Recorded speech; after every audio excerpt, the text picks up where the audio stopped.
Adoradores ou consumidores. O outro lado da herança de Charles G. Finney, por Augustus Nicodemos Lopes. A palavra evangélicos tem se tornado tão inclusiva que corre o perigo de se tornar totalmente vazia de significado.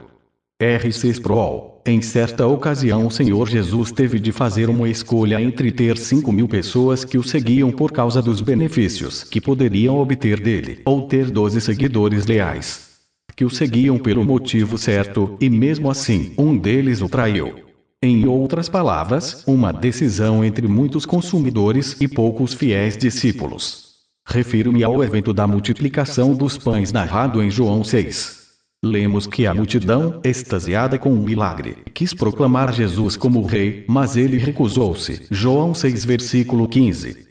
No dia seguinte, Jesus também se recusa a fazer mais milagres diante da multidão, pois percebe que o estão seguindo por causa dos pães que comeram. Versículos 26 e 30. Sua palavra acerca do pão da vida afugenta quase que todos da multidão. Versículos 60 e 66. À exceção dos 12 discípulos, que afirmam segui-lo por saber que ele é o Salvador, o que tem as palavras de vida eterna. Versículos 67 a 69. O Senhor Jesus poderia ter satisfeito as necessidades da multidão e saciado o desejo dela de ter mais milagres, sinais e pão.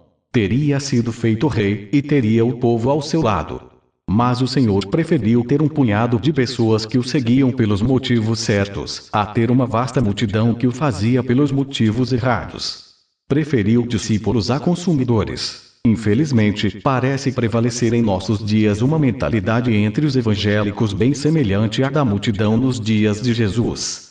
Parece-nos que muitos, à semelhança da sociedade em que vivemos, têm uma mentalidade de consumidores quando se trata das coisas do reino de Deus. O consumismo característico da nossa época parece ter achado a porta da igreja evangélica, tem entrado com toda a força, e para ficar. Por consumismo quero dizer o impulso de satisfazer as necessidades, reais ou não, pelo uso de bens ou serviços prestados por outrem. No consumismo, as necessidades pessoais são o centro, e a escolha das pessoas, o mais respeitado de seus direitos. Tudo gira em torno da pessoa, e tudo existe para satisfazer as suas necessidades. As coisas ganham importância, validade e relevância à medida em que são capazes de atender estas necessidades. Esta mentalidade tem permeado, em grande medida, as programações das igrejas, a forma e o conteúdo das pregações, a escolha das músicas, o tipo de liturgia, e as estratégias para crescimento de comunidades locais. Tudo é feito com o objetivo de satisfazer as necessidades emocionais, psicológicas, físicas e materiais das pessoas. E neste afã, prevalece o fim sobre os meios. Métodos são justificados à medida em que se prestam para atrair mais frequentadores, e torná-los mais felizes, mais alegres, mais satisfeitos, e dispostos a continuar a frequentar as igrejas. Esta mentalidade consumista por parte de evangélicos se mostra por vários ângulos. Numa pesquisa recente feita pelo Instituto Gallup nos Estados Unidos, constatou-se que 4 em cada 10 americanos estão envolvidos em pequenos grupos que se reúnem semanalmente buscando saída para o envolvimento com drogas, problemas familiares, solidão e isolacionismo. Embora evidentemente muitos estarão em busca de uma oportunidade para aprofundar a experiência cristã e crescer no conhecimento de Deus, a maioria, segundo Gallup, busca satisfazer suas necessidades pessoais. De acordo com a revista Newsweek, 1 em cada 5 americanos sofre de alguma forma de doença mental, incluindo ansiedade, depressão clínica, esquizofrênia, etc., durante o curso de um ano. E disso se aproveitam os espertos. Uma denúncia contra a indústria evangélica de saúde mental foi feita ano passado por Steve Rabier e Christian Tito Dade. Cada vez mais cresce o marketing nas igrejas na área de aconselhamento, com um número alarmante de profissionais cristãos oferecendo ajuda psicológica através de métodos seculares. A indústria de música cristã tem crescido assustadoramente, abandonando por vezes seu propósito inicial de difundir o evangelho, e tornando-se cada vez mais um mercado rentável como outro qualquer. A maioria das gravadoras evangélicas nos Estados Unidos pertence às corporações seculares de entretenimento. As estrelas do gospel music cobram cachês altíssimos para suas apresentações.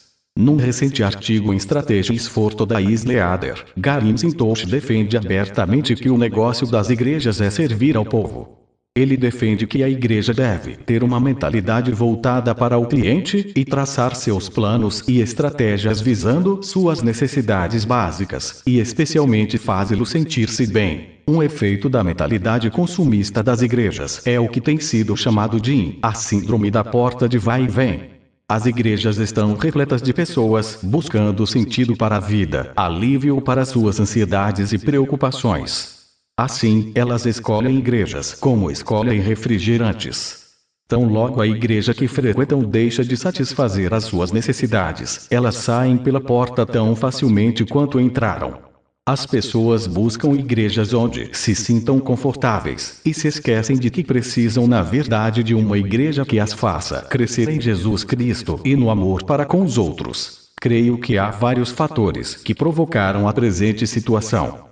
Ao meu ver, um dos mais decisivos é a influência da teologia e dos métodos de Charles G. Finney no evangelicalismo moderno. Houve uma profunda mudança no conceito de evangelização ocorrida no século passado, devido ao trabalho de Charles Finney. Mais do que a teologia do próprio Karl Barth, a teologia e os métodos de Finney têm moldado o moderno evangelicalismo. Ele é o herói de Jerry Falwell, Bill Briggs e de Billy Graham. É o celebrado campeão de Keith Graham, do movimento de sinais e prodígios, do movimento neopentecostal e do movimento de crescimento da igreja. Michael Horton afirma que grande parte das dificuldades que a igreja evangélica moderna passa é devida à influência de Finney, particularmente de alguns dos seus desvios teológicos. Para demonstrar o débito do evangelicalismo moderno a Finney, devemos observar em primeiro lugar os desvios teológicos de Finney. Esses desvios fizeram de Finney o pai dos fatores antecedentes aos grandes desafios dentro da própria igreja evangélica hoje: o movimento de crescimento de igrejas, o neopentecostalismo e o reavivalismo político. Para muitos no Brasil seria uma surpresa tomar conhecimento do pensamento teológico de Finney. Ele é tido como um dos grandes evangelistas da igreja cristã, e estimado e venerado por evangélicos no Brasil como modelo de fé e vida. E não poderia ser diferente, visto que se tem publicado no Brasil apenas obras que exaltam Finney. Desconheço qualquer obra em português que apresente o outro lado. Meu alvo, neste artigo, não é escrever extensamente sobre o assunto, mas mostrar a relação de causa e efeito que existe entre o ensino e métodos de Finney e a mentalidade consumista dos evangélicos hoje. Em sua obra sobre teologia sistemática, escrita pelo fim de seu ministério, quando era professor do seminário de Oberlin, Finney revela ter abraçado ensinos estranhos ao cristianismo histórico.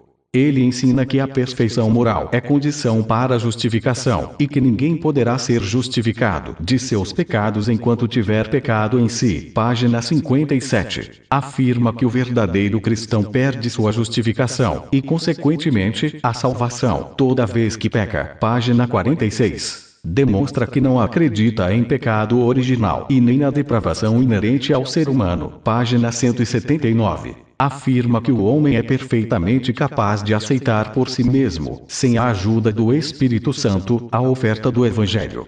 Mais surpreendente ainda, Finney nega que Cristo morreu para pagar os pecados de alguém. Ele havia morrido com um propósito, o de reafirmar o governo moral de Deus, e nos dar o exemplo de como agradar a Deus. Páginas 206 a 217. Finney nega ainda, de forma veemente, a imputação dos méritos de Cristo ao pecador, e rejeita a ideia da justificação com base da obra de Cristo em lugar dos pecadores. Página 320 a 333. Quanto à aplicação da redenção, Finney nega a ideia de que um novo nascimento é um milagre operado sobrenaturalmente por Deus na alma humana.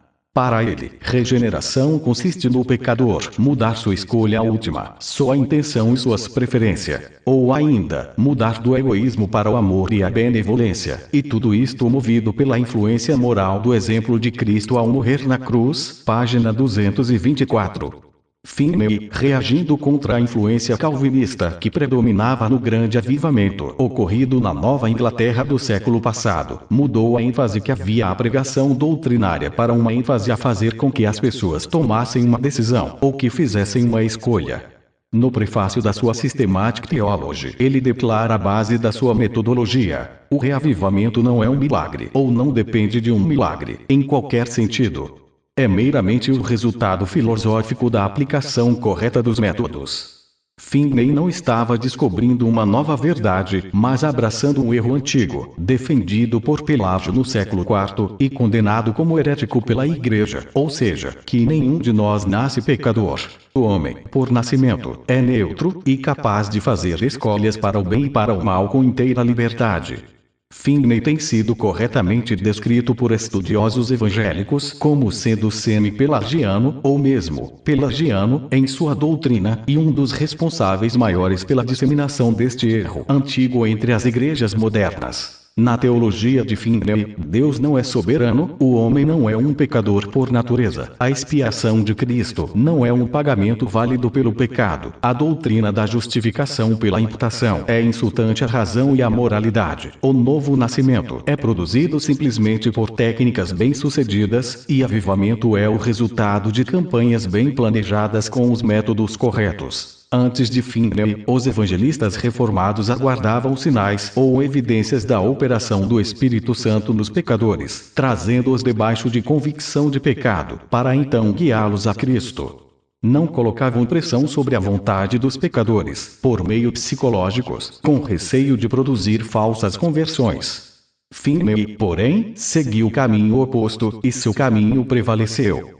Já que acreditava na capacidade inerente da vontade humana de tomar decisões espirituais quando desejasse, suas campanhas de evangelismo e de reavivamento passaram a girar em torno de um simples propósito: levar os pecadores a fazer uma escolha imediata de seguir a Cristo.